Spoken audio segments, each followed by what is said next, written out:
So let us start chemical kinetics, the further discussion. I had given you the homework last day. किया क्या? Homework क्या था?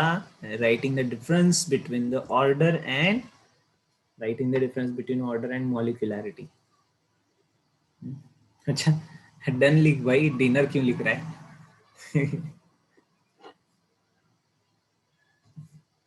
हाँ, so see here, molecularity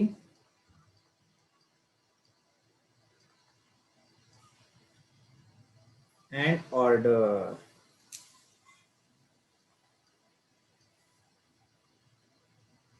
सबसे पहली बात, molecularity is a theoretical property.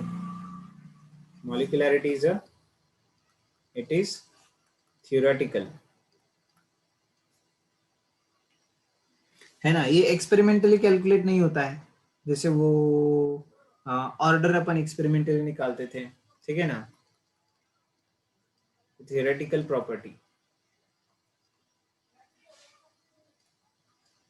और ये क्या है? It is determine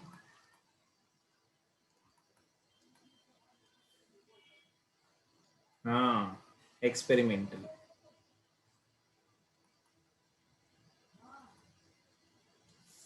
yes,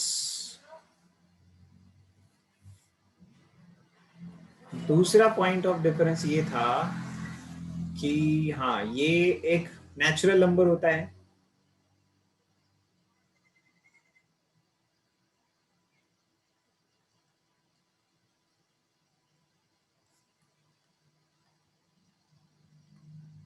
it is always a natural number. Order can be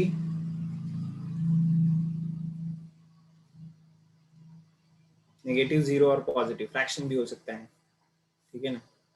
fraction भी हो सकता है, सब कुछ हो सकता है। ये तो integer.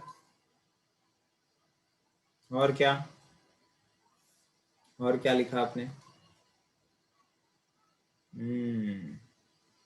It is calculated for elementary step reactions. Yes, so molecularity कभी भी जीरो और फ्रैक्शनल नहीं हो सकता है, ठीक है ना? क्योंकि दो मॉलिक्यूल एक दूसरे के ऊपर कोलाइड करने वाले हैं ना। अच्छा, वो डेफिनेशन वाला भी एक itself is a point of difference. क्या? It is number of molecules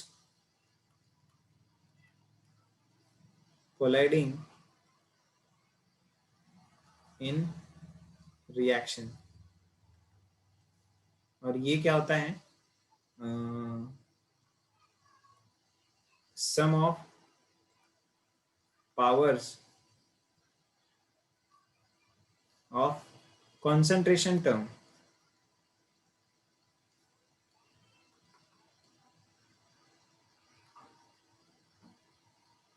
in rate law, ठीक है ना? रेट लॉ में जो कॉन्सेंट्रेशन टर्म्स है उनका सम, पावर्स का सम, ये हो सकता है। या फिर और क्या बोलेंगे? हाँ, order is calculated for the elementary step reaction, but sorry, molecularity is calculated for elementary step of reaction, ठीक है ना? अच्छा, ये वर्ड थोड़ा ठीक कर दूंगा मैं, पहचान में नहीं आ रहा है। Theoretical,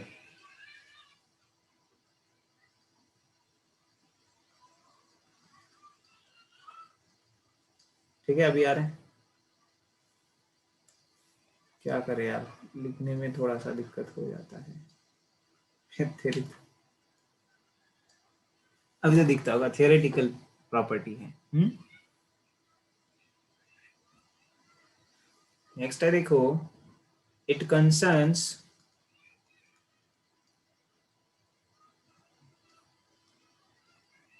with it concerns with the mechanism of reaction, but it concerns with the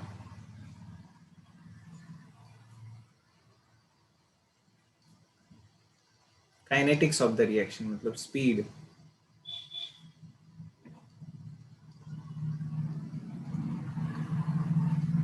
kinetics of the reaction मतलब स्पीड। ठीक है,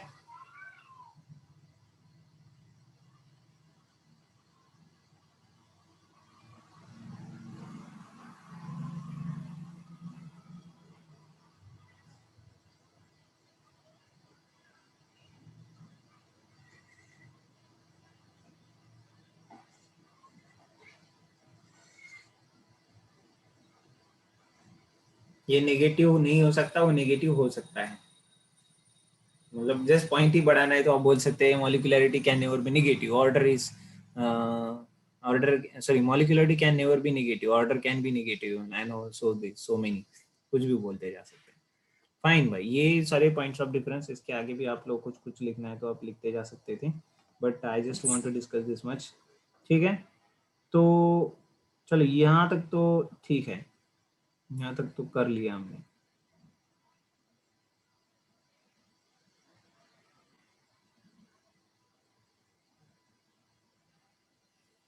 नेक्स्ट क्वेश्चन करें।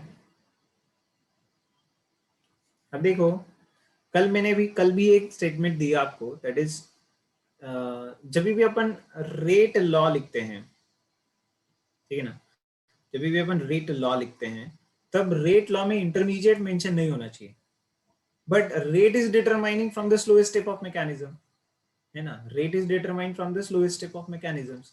तो इसके रिलेटेड कुछ क्वेश्चंस आज अपन देखेंगे थोड़े से, ठीक है, कुछ क्वेश्चंस आज अपन इसके ऊपर रिलेटेड ही देखेंगे।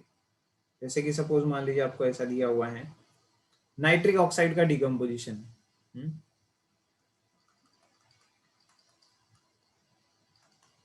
नोट करें सर मेरे साथ question, nitric oxide reacts with oxygen और एज फॉलोज, ठीक है, तो उसका स्टेप 1 मैंने दिया, सॉरी पहले ओवरऑल रिएक्शन करते हैं। 2NO plus O2 forms NO2, 2 बार बनाएगा। सो ऐसी रिएक्शन है अपने पास, ठीक है, और पूछा है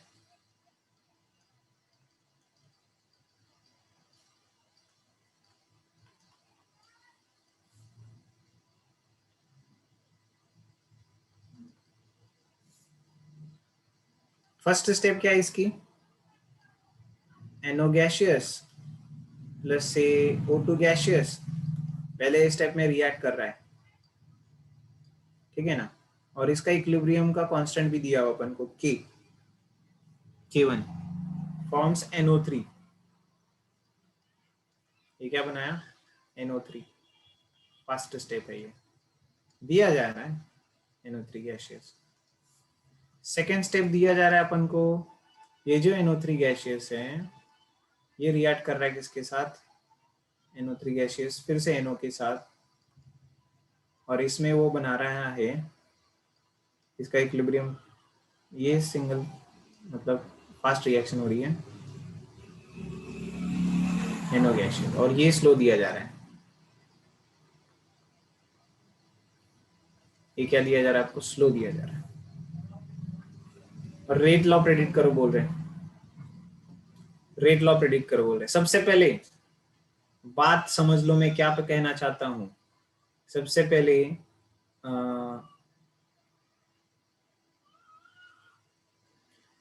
रेट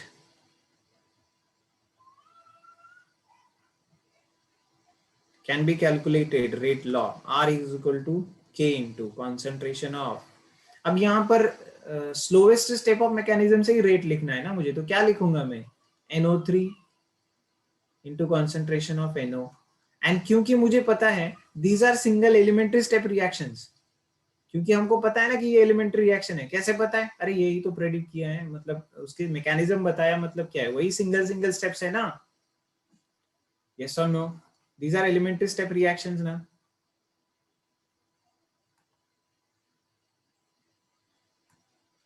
दैट्स मीन्स इनका स्टोइचोमेट्रिक इक्वेशन पावर बन सकता है यहाँ पर ये ऐसा, ठीक है भाई, ये हो गया अपना सपोज इक्वेशन 1, पर but rate law should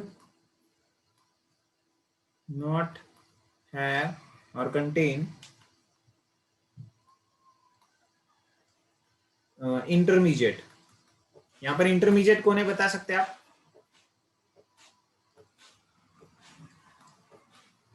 Who is intermediate here? NO3, very good, NO3 है ना, ये इंटरमीडिएट है, इन ब्रैकेट NO3. उसको हटाना पड़ेगा मुझे. कैसे हटाएंगे? From the equation one, sorry from the step one, अगर आप देखेंगे K जो कि इक्विलिब्रियम कांस्टेंट है is equal to, according to the law of mass action, applying the law of mass action. हाँ सर कुछ तो याद आ रहा है, वो ऐसा करते थे अपन, बराबर कि नहीं? K is as per the law of mass action for elementary step 1, ठीक है ना? This is the K. यहां से मैं NO3 के कॉन्सेंट्रेशन की वैल्यू निकाल सकता हूं. That is concentration of NO3 is how much? K into concentration of NO into concentration of O2. ठीक है ना? ठीक है ना? तो replace in equation 1, ये वैल्यू इक्वेशन 1 में रख देते हैं. किसकी? NO3 की. तो क्या मिलेगा मुझे? तब क्या मिलेगा? मिलेगा मुझे तब मिलेगा R is equal to K into concentration of NO3 की जगह अभी क्या आ रहा है? नया सॉरी, यहाँ पर जो मैंने इक्विलिब्रियम कांस्टेंट लिया था ना, वो वाला कांस्टेंट को मैं क्या कहता हूँ, उस मतलब जो अपन ने लिया था उसको अपन से K1 मानते हैं. नहीं, ये वाला, सॉरी, ये वाला K1 मानते हैं. नहीं तो दोनों सेम हो जा रहे हैं ना, तो ठीक से गेस नहीं कर पाए. K1 था, तो अभी क्या हो जाएगा? K1 into K into concentration of NO into concentration of O2 into concentration of, फिर से वो क्या है? NO, बराबर कि नहीं? ये सिर्फ NO3 की जगह मैंने ये सारा लिख दिया, ये सारा लिख दिया. ठीक है, तो भाई अब क्या आ रहा है देखो, K1 इंटू K, एक नया कांस्टेंट बन गया, rate constant K dash suppose, into NO का पावर बन गया 2 इंटू O2 की पावर बन गई 1. ठीक है ना? And hence what is the overall order? Overall order कितनी है of the this given reaction? Overall order कितनी है? 3 है. Very good. Overall order is 3. Order with respect to NO is 2 and order with respect to O2 is 1. ऐसे करके overall order 3 मिल रही है. Molecularity कितनी है?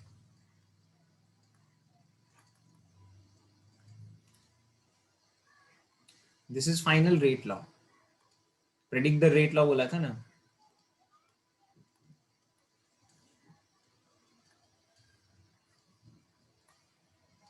It's the final rate law. NO2 NO का स्क्वायर O2. ठीक है ना? डायरेक्टली पहले ऑप्शन में देखो आपको दिया जाएगा, अगर ऐसा है तो what is the rate law, तो सीधा सीधा इस ऑप्शन, ये पहला ही ऑप्शन, ए ऑप्शन में तो यही दिखेगा आपको. इसको नहीं मार्क करना है क्योंकि इसमें NO3 के टर्म्स में लिखा हुआ है. NO3 is a intermediate, so this can be the answer. Answer will be, entrance का बहुत फेमस क्वेश्चन है ये. Answer will be this one. ये कहीं तो रहेगा, सी या डी में रहेगा, दिखेगा आपको ऑप्शन ऐसा, NO का स्क्वायर O2. या फिर आपको प्रेडिक्ट द रेट लॉ की जगह और क्या क्वेश्चन पूछेंगे, what is the overall order वगैरह. Overall order is 3 here now, not 2. यहाँ से ये सीधा 2 आंसर नहीं होगा, 3 होगा. समझ में आया इस क्वेश्चन का इंपॉर्टेंस क्या है? और बहुत सारा लर्निंग सीख भी मिला होगा आपको कि क्या क्या करना होता है, कैसे करना होता है.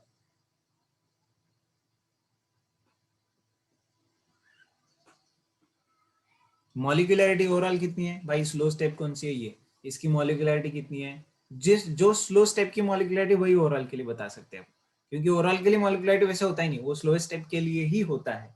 एंड दैट इज व्हाई हम बोलेंगे 2. ठीक है ना? फिर से एक बार देखो, एक बार एक्सप्लेन करते हैं. आपको दिया था ओवरऑल कॉम्प्लेक्स रिएक्शन ये वाली, और हमको ये स्टेप्स दिए थे, 1 और 2 स्टेप्स दिए थे. तो फिर हमने क्या किया, जो स्लो स्टेप है उससे रेट लॉ लिखा, बट रेट लॉ में क्या है, एक NO3 दिख रहा है जो कि इंटरमीडिएट है, तो उसको अब मुझे रिप्लेस करना है, क्योंकि I can't keep the intermediate in the rate law, ठीक है। तो NO3 का वैल्यू कैसे निकाला, यहाँ से इक्विलिब्रियम कांस्टेंट लिया K1, सॉरी K का, K is equal to NO3 divided by NO upon O2, है ना, ये लॉ ऑफ मास एक्शन से। तो यहाँ से NO3 जो आया वो इसमें रिप्लेस कर दो, यहाँ लिख दो।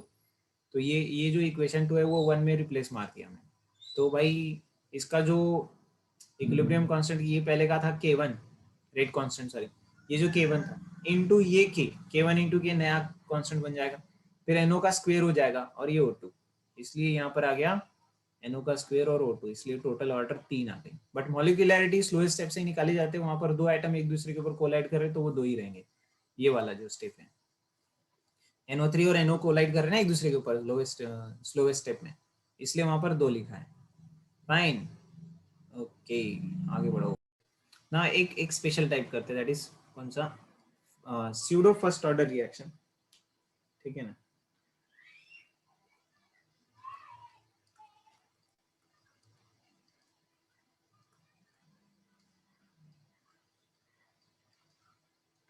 और फिर डेरिवेशंस में जाएंगे अपन, ठीक है। ये थ्योरेटिकल पार्ट है तो कोई दिक्कत नहीं आएगी उसमें अपने को। What is pseudo first order, जो कि एक्चुअली फर्स्ट ऑर्डर नहीं है बट फर्स्ट ऑर्डर आ रहा है,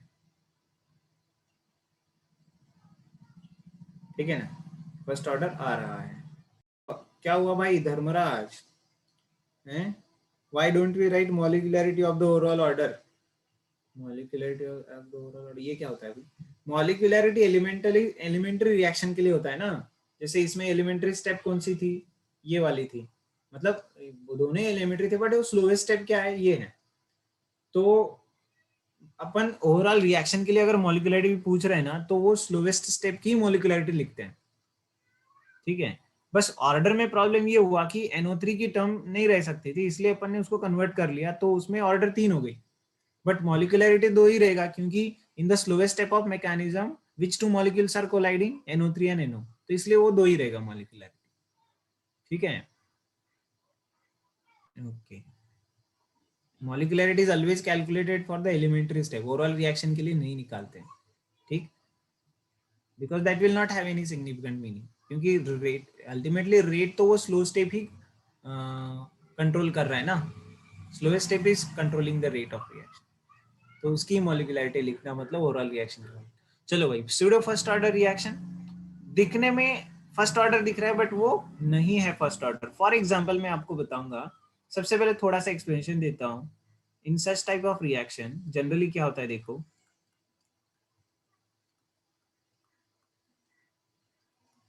RXN मतलब मेरा रिएक्शन, ठीक है ना। In such type of reactions due to presence of excess, generally तो ये किसमें मिलता है, देखो excess H2O, the change in excess H2O, change in its concentration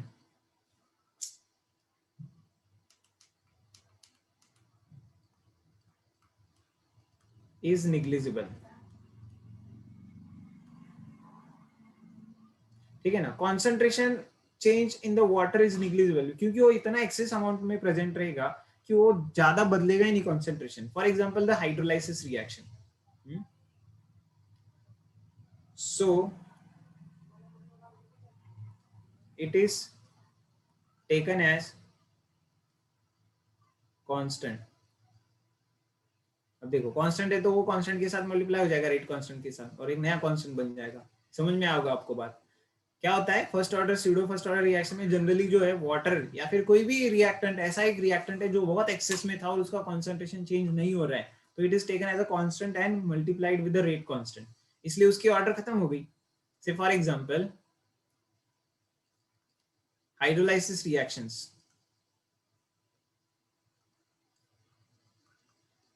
जैसे कि सपोज मान लीजिए A+ वाटर कर दिया मैंने, ठीक है ना, A+ वाटर कर दिया और ये बना रहा है सपोज ऐसा B बना रहा है कुछ, तो यहाँ पर मैं अगर इसका रेट लॉ लिखना चाहूँ, this is single step reaction, ठीक है ना, this is a single step reaction. तो इसका रेट लॉ कैसे लिखता हूं मैं, R equals to K into concentration of A into concentration of H2O, ऐसा रेट लॉ लिखूंगा ना, will be the rate law.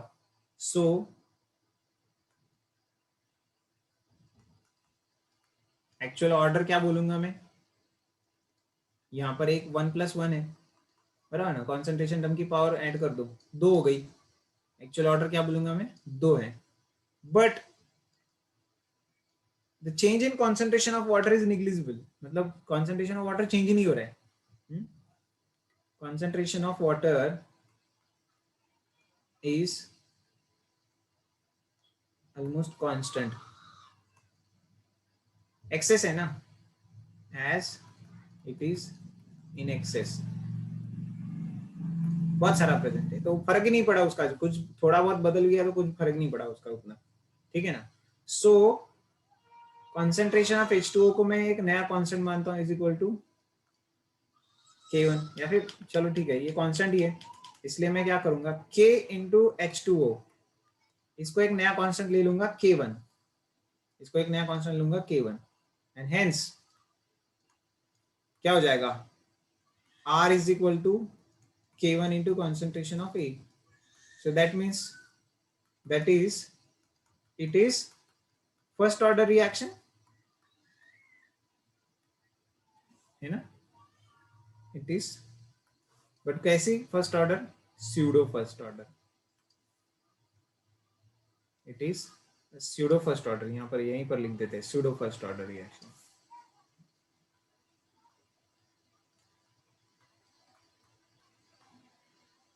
क्योंकि देखो ना रेट लॉ में पानी आया ही नहीं, बिना पानी के रिएक्शन हो सकता है क्या, है बिना पानी के ऐसी रिएक्शन हो सकती है भाई, रिएक्शन का नाम ही दिया अपन ने hydrolysis. So can we conduct this reaction without water? No. And that is why we should say it is a pseudo first order reaction. भले दिख रहा है first order, but it is not really a first order reaction. क्या ये clear है आपका?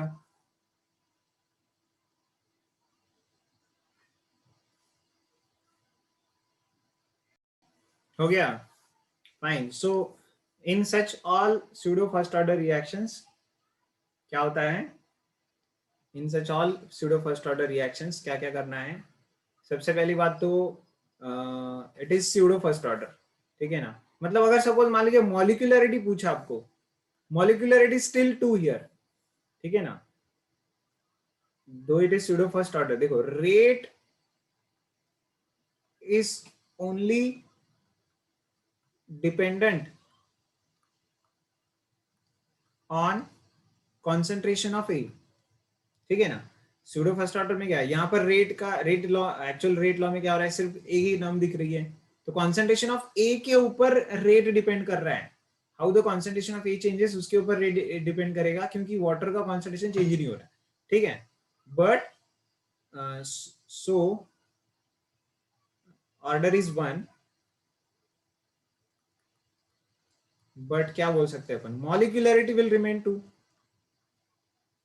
क्योंकि दो मॉलिक्यूल वाटर उसके ऊपर कोलाइड करेगा तभी तो हाइड्रोलाइसिस होगा, इज 2, ये वेरी इंपॉर्टेंट ना, भले ये स्यूडो फर्स्ट ऑर्डर है बट उसकी मॉलिक्यूलरिटी 2 ही रहेगी, सिर्फ फर्क इतना है कि उसमें rate is dependent on the concentration of only one reactant, not the water. चले आगे, एग्जाम्पल बताता हूँ, देखो क्या सच में ऐसे रिएक्शंस एग्जिस्ट करते हैं, भाई साहब करते इसलिए तो बता रहा हूँ मैं आपको, इसलिए तो ये पढ़ाया जा रहा है आपको, it is given in the, देखो एग्जाम्पल्स, क्या क्या एग्जाम्पल्स हैं, सबसे पहला एग्जाम्पल रहेगा hydrolysis of ester,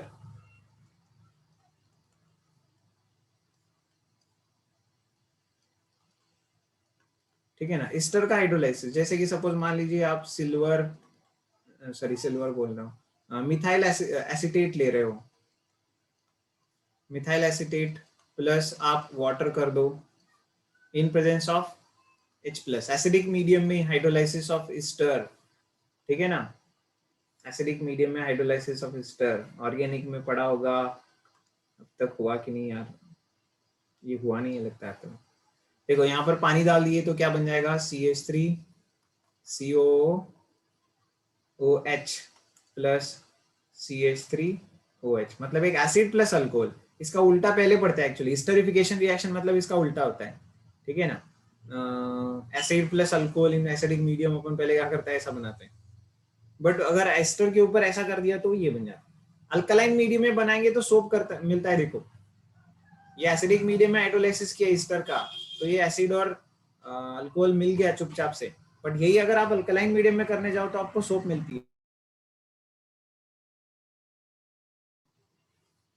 soap formation reaction, sodium salt of esters, ठीक है। तो यहां पर rate is dependent, here rate will only depend, ये एग्जांपल आपको याद रखना है, देखो ये नहीं बताया जाएगा एग्जाम में कि Easter is hydrolysis Easter is a first order pseudo first order, वो आपको याद रखना पड़ेगा, अभी पढ़ा है ना अपन को। So the rate will depend only depend on concentration of Easter, not on the water. ऐसे ही दूसरा और एक एग्जांपल बताता हूं आपको मैं, इन्वर्जन ऑफ केन शुगर।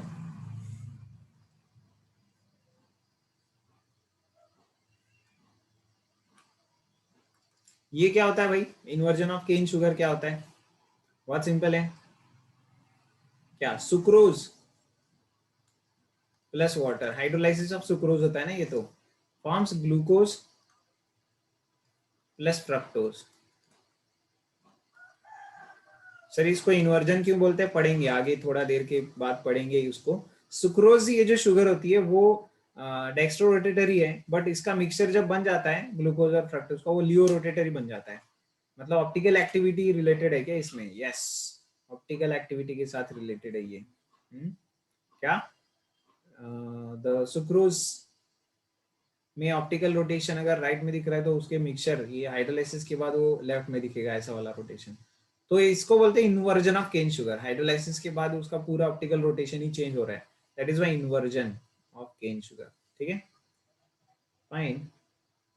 तो इसके ऊपर भी रेट डिपेंड करता है, वो सारी फैक्टर्स अपन देखेंगे धीरे धीरे, बहुत कुछ जबरदस्त कंसेप्ट पढ़ते हैं इस टॉपिक में अपन, ठीक है ना। एक्चुअली मतलब रिएक्शन का काइनेटिक्स कैसे स्टडी किया जाता है, उसका एक रियल टाइम एग्जांपल्स आपको पता चलते जाएंगे कि कैसे सर रेट स्टडी किया जाता है ना। क्वेश्चन तो होगा अब तक थोड़ा तो माइंड में कि SN1 SN2 में रेट कैसे स्टडी करते हैं ना, all those things.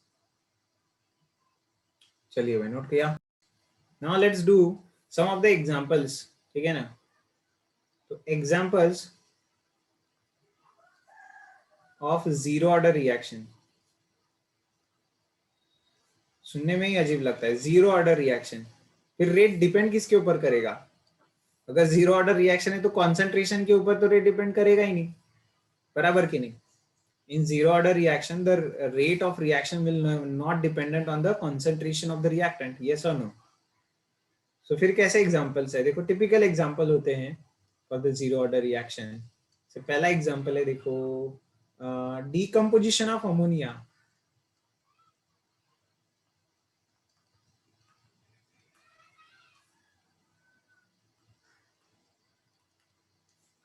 in with platinum as a catalyst on platinum surface।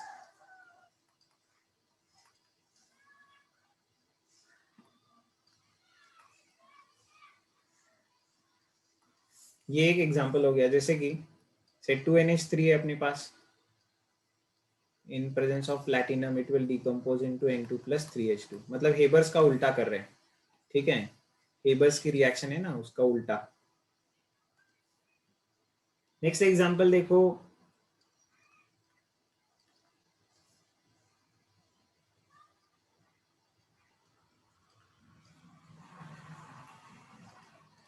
On gold surface,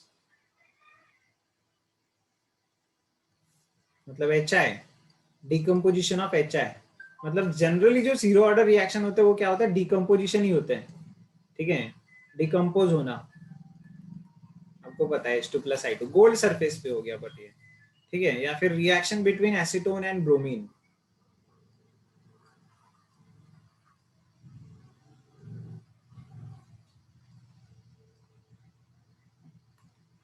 these are some reactions in our syllabus जो कि हमको मतलब जीरो ऑर्डर होते हैं, ठीक है ना, these are the zero order reactions।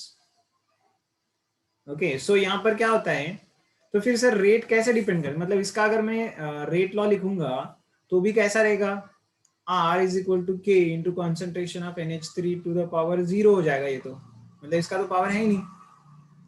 तो फिर रेट किसके ऊपर डिपेंड कर रहा है, यहाँ पर रेट डिपेंड करता है, देखो जो आप surface area of the catalyst ले रहे हैं ना, हियर रेट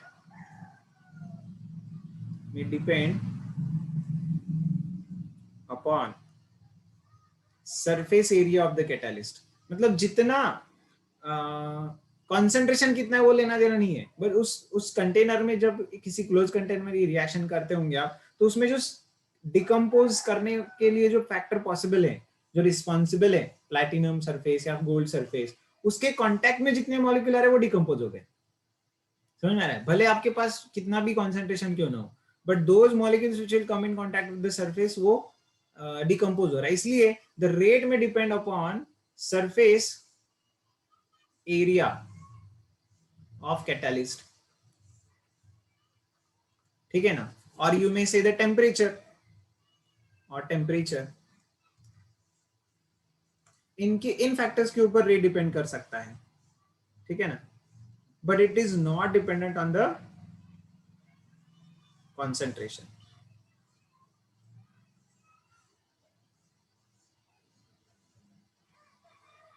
ठीक है, चले आगे, ये हो गया नोट करके अच्छे से। Now let's talk about the first order reaction. Next is the examples of first order reaction.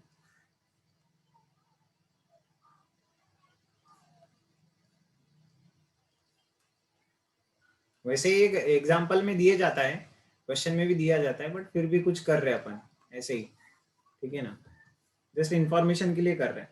और फिर अपन अभी रेट लॉ चालू करेंगे, देखो इंटीग्रेटेड रेट लॉ चालू करेंगे, ठीक है। सो जल्दी फटाफट लिखते जाइएगा। सबसे इंपॉर्टेंट बात, एक जो फैक्टर मुझे बताना है,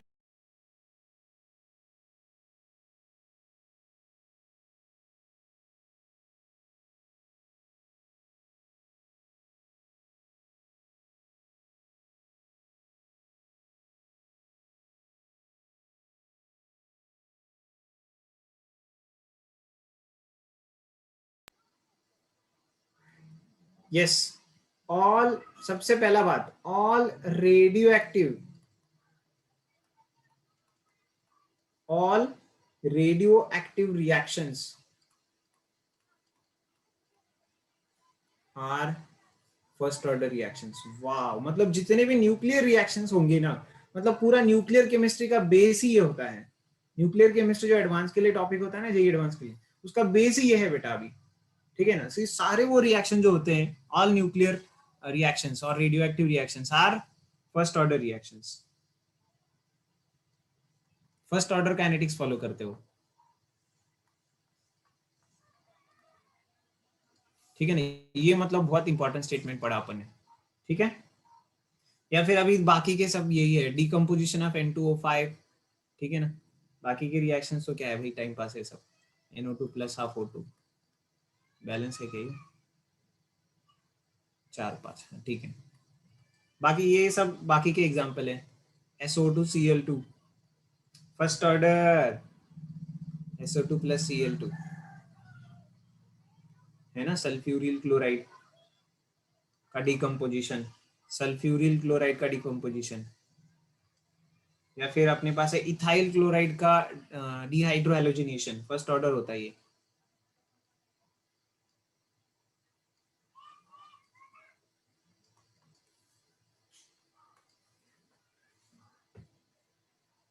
नोट कर लेना बस इन सबको। या फिर अभी अभी आपको मैंने बताया कि स्यूडो फर्स्ट ऑर्डर वाले सब इसमें भी ऐड कर सकते हैं, वो जो हाइड्रोलाइसिस ऑफ एस्टर एंड ये था ना, उनको भी ऐड कर सकते हैं आप।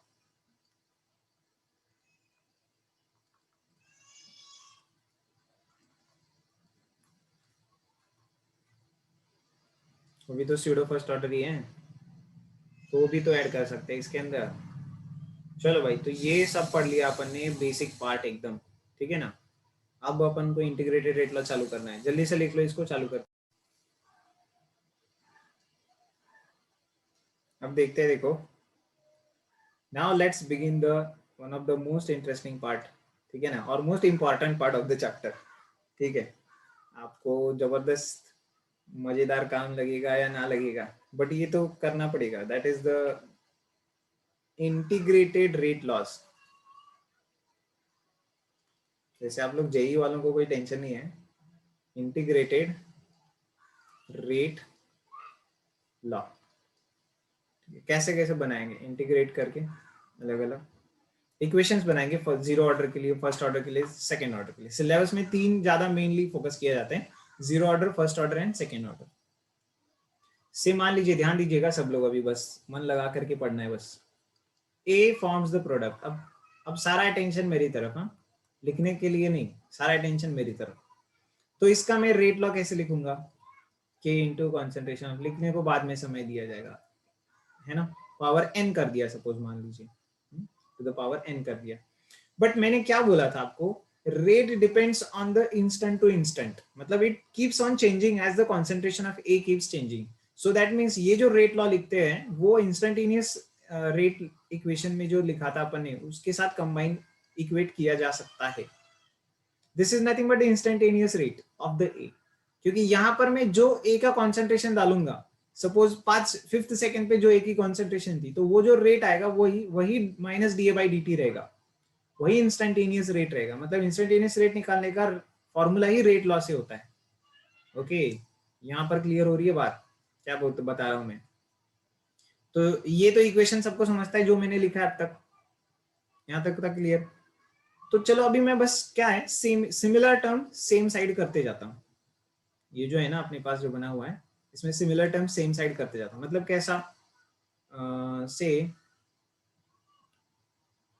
k into A to the power n है अपने पास, इसको क्या है k इंटू डी टी करते हैं, और इसको करते हैं minus of D A upon concentration of A to the power n करते हैं। तो देखिएगा similar term same side again, integrating both side,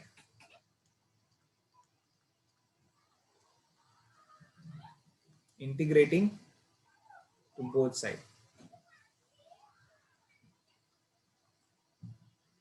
दोनों साइड को मैं इंटीग्रेट कर रहा हूं, तो भाई dt को इंटीग्रेट करूंगा, इसमें वेरिएबल क्या है, dt है, और इधर da है। dt को इंटीग्रेट करूंगा कहां से कहां तक, 0 टू टाइम t तक। सो अच्छा, माइनस साइन भी क्या करता हूँ, इस साइड लेके आ जाता हूँ, माइनस ऑफ k dt कर देते हैं। ये जो माइनस साइन है इसी साइड ले लेते हैं यहाँ पर। तो भाई देखो, माइनस ऑफ k तो कांस्टेंट है, इसको इंटीग्रेट कर रहा हूँ from 0 to time t dt के पैरामीटर के साथ। और इधर कौन सा वेरिएबल है, इधर n, सॉरी डी ए, उसका कॉन्सेंट्रेशन क्या है, initial concentration to the final concentration. जैसे सपोज मान लीजिए यहां पर मैं लिखूं क्या, at time t is equal to 0 concentration of A is A naught, that is nothing but initial concentration। हम मानेंगे ये इनिशियल कॉन्सेंट्रेशन है। At completion time,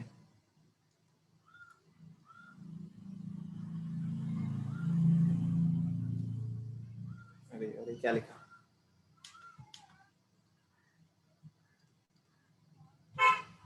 T concentration of A is AT, हम ऐसा लिखेंगे AT, that is final concentration।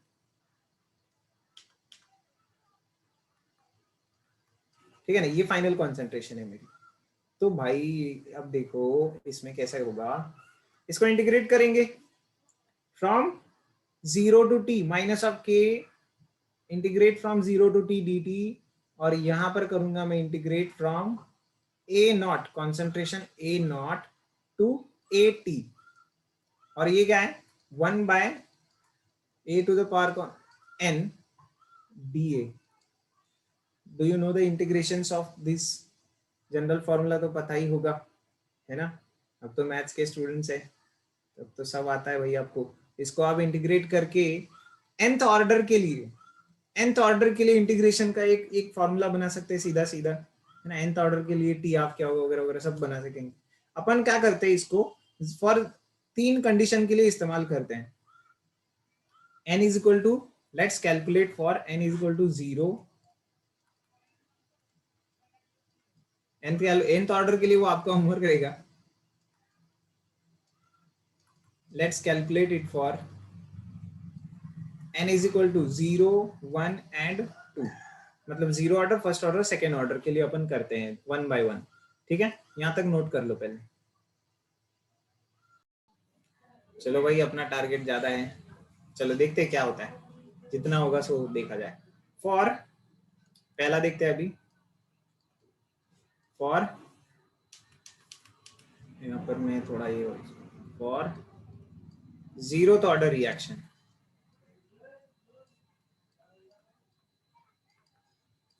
ठीक है, अपन को ग्राफ्स भी देखने इसके. 3 इक्वेशन करेंगे, 3 जीरो ऑर्डर के लिए, फर्स्ट ऑर्डर के लिए और सेकंड ऑर्डर के लिए. तीनों के लिए 3 इक्वेशन रहेंगे और ग्राफ्स रहेंगे.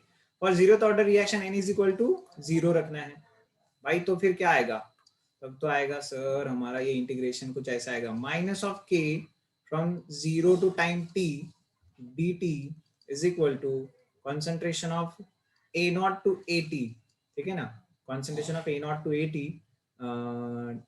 dA divided by concentration a का पावर 0 हो गया भाई. मतलब ये तो 1 ही हो गया ना. तो सिंपली इंटीग्रेशन किसका बचा, dA का बचा. dA का इंटीग्रेशन क्या आता है भाई, ये तो सिंपली a है ना, from a naught to at. इसका ये है लिमिट्स है ना, a नॉट टू at बराबर. और यहाँ पर क्या आएगा, minus of k times t, 0 to t. मतलब ये t दिखेगा ना, higher limit minus lower limit, ऐसा रखते जाओ तो क्या मिलेगा आपको, minus of k t is equal to at, higher limit minus lower limit.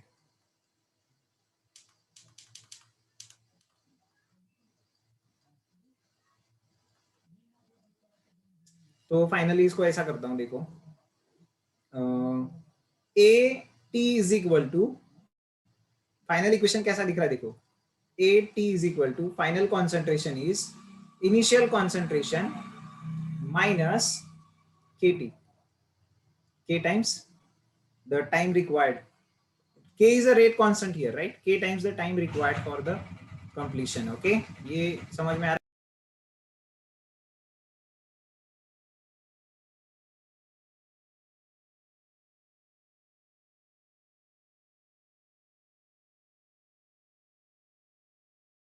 अब थोड़ा सा अभी लिखो मत, थोड़ा सा ध्यान दो. और एक चीज बताऊंगा मैं इसमें, क्या देखो,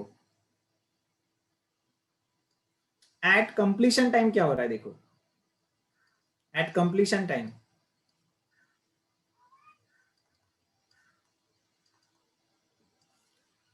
ए, कंप्लीशन टाइम का मतलब क्या है, जो 80 बचा हुआ है ना, 80 जो रिमेनिंग पार्ट रहेगा, अरे सब खत्म हो गया ना. कंप्लीशन टाइम मतलब सारा ए खत्म हो गया, इज इक्वल टू 0 हो जाना चाहिए एट 80. अगर ऐसी बात है at completion time, then what will happen in the equation, then we can say A naught will be k times t. और ये t क्या रहेगा, tc रहेगा. ठीक है ना, ये t क्या रहेगा, tc रहेगा. तो कंप्लीशन टाइम कब आता है, ए नॉट बाय के पे आता है. टीसी मतलब completion time, completion time TC. Completion time कब आता है वो, initial concentration divided by the rate constant for zero order reaction. Zero order का कंप्लीशन टाइम ये है. अच्छा ये तो हो गया, ठीक है भाई, ये कंप्लीशन टाइम. अब सबसे इंपॉर्टेंट बात मैं आपको बताऊं, half life of reaction. At half life, what is half life, half the reaction time.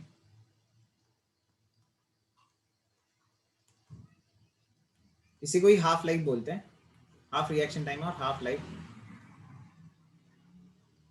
इसको लिखते हैं अपन जैसे टी हाफ लिखते हैं, देखो टी हाफ, टी 1/2. ठीक है, इसका मतलब क्या बताए, the time required to make the initial concentration half. What is half life, half reaction time, time required to make the initial concentration half. यहीं पर स्मॉल में लिखता हूं देखो, टाइम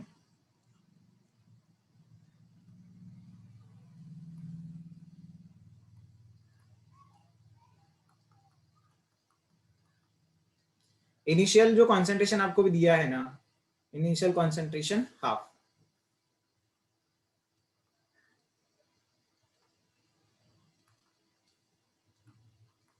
जो भी रिएक्टेंट है उसका इनिशियल कॉन्सेंट्रेशन हाफ करने के लिए जो टाइम लगता है उसको अपन बोलते हैं so half life time, T half.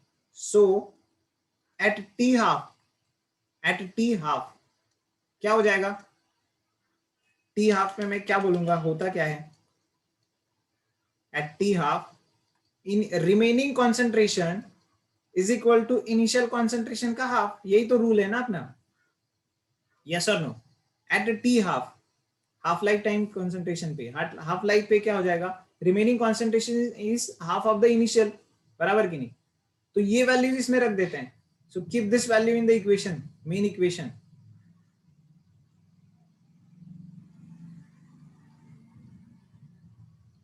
इसको अगर मैं इक्वेशन 1 बोलता हूं, सब्स्टिट्यूट इन इक्वेशन 1, तो क्या मिलेगा आपको जब मैं सब्स्टिट्यूट करूंगा? तो देखो ए टी क्या है अपना, A naught by 2 is equal to A naught minus of K T. ठीक है ना? अब ये ब्रैकेट, स्क्वायर ब्रैकेट लिखना मैं थोड़ा सा कम किया है. ठीक है. सो भाई यहाँ पर क्या आ जाएगा, A naught by 2 is equal to K T. Final equation ऐसा दिखेगा ना, A naught by 2 is equal to K T. T is T half year, T is T half year. बराबर है. तो भाई टी हाफ क्या आ गया? What is T half? A naught upon 2k. For zeroth order reaction T half क्या आ गया? A naught upon 2k. For zeroth order reaction में हाफ लाइफ टाइम कितनी आ गई? ए नॉट अपॉन 2k. यहाँ पर एक इंपॉर्टेंट रिलेशन भी अपन को नोट करना है कि T half is directly proportional to the initial concentration. ये ऐसा क्यों बोल रहा हूँ आपको बाद में पता चलेगा. T half is directly proportional to the initial concentration. इसको बाद में आपको नोट क्यों करना है वो बाद में पता चलेगा, अभी लिखना है. चलो नोट कर लो इस चीज को फटाफट. जो चीजों को बॉक्स किया है वो मोस्ट इंपॉर्टेंट रहेंगे, वो बाय हार्ट करना है आपको. ठीक है. अब देखो इनके ग्राफ्स क्या क्या रहेंगे. सबसे पहला बात तो अपन बात करेंगे, जैसे आपने ऑब्जर्व किया कि कंप्लीशन टाइम और हाफ टाइम में क्या डिफरेंस है. Did you observe the completion time and half time? ये ए नॉट बाई के है और ये ए नॉट बाई 2k है. इसका मतलब that is we can come to this conclusion, right?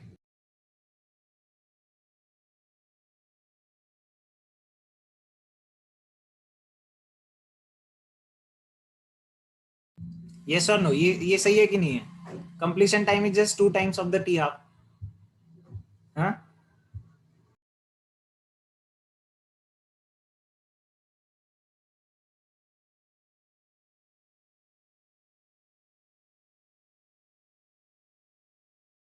और एक कंक्लूजन देखो, और एक कंक्लूजन इसमें क्या निकलेगा, इसका मतलब कि zeroth order reaction completes after 2 half life time. ठीक है ना? 2 हाफ लाइफ टाइम के बाद जीरोथ ऑर्डर कंप्लीट हो.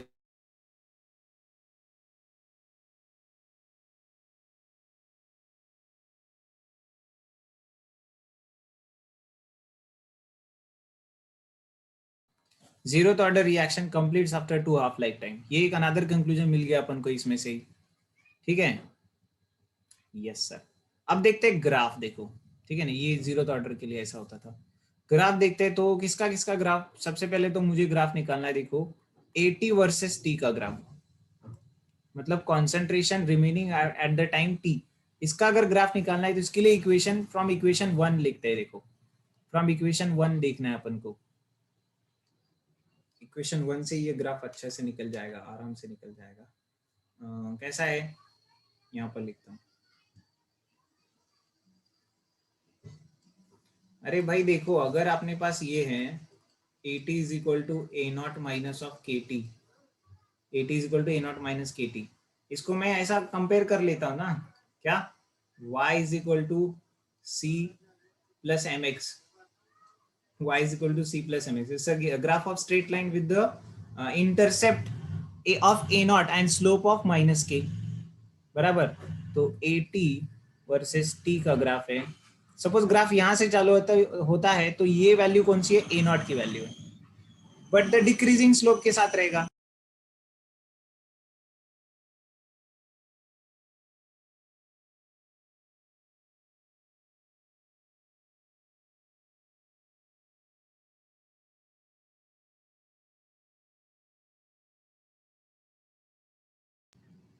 ये समझता है why did I take why have I taken this negative slope, because यहाँ पर देखो ना m is equal to minus of k है, यहाँ पर द नेगेटिव ऑफ स्लोप है ये, तो the negative of rate constant minus of rate constant is the slope, ठीक है ना, ये माइनस के स्लोप है यहाँ का, ये जो है ना ये पूरा इंटरसेप्ट ए नॉट है, और यहाँ से ये टोटल टाइम का जो हाफ रहेगा ना ये रहेगा टी हाफ, ये रहेगा टी हाफ, और इस मोमेंट पे जो कॉन्सेंट्रेशन मिलेगी आपको वो रहेगी ए नॉट बाई टू का, बराबर कि नहीं, ए नॉट बाई टू की कॉन्सेंट्रेशन रहेगी। यस, समझ में आ रहा है मैं क्या क्या बोल रहा हूँ, सारी चीजें सिंपल है वैसे, बट थोड़ा सा ध्यान दे करके पढ़ना है। ओवरऑल ए नॉट इंटरसेप्ट है, but A naught by two रहेगा वो, ये वाला चीज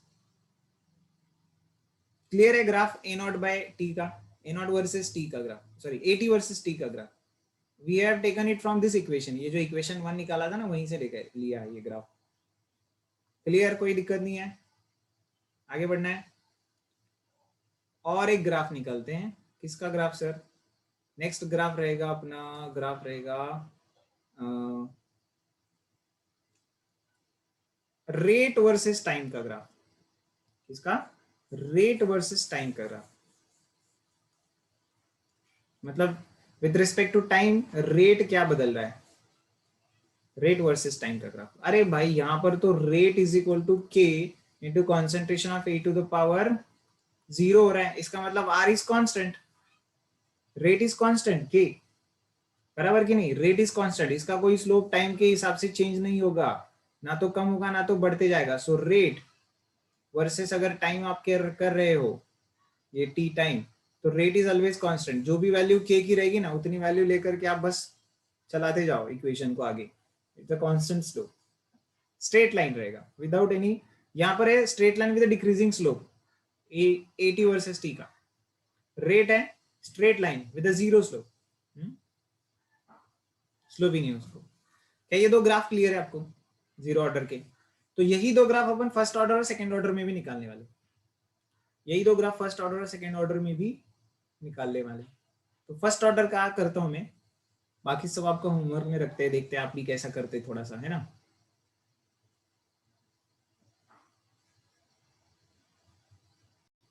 करे आगे, जैसे टाइम खत्म होते आ रहा है, देखो ऑलमोस्ट लाइक ओवर ओनली। क्या करना है अभी, करेंगे first order, should we do first order?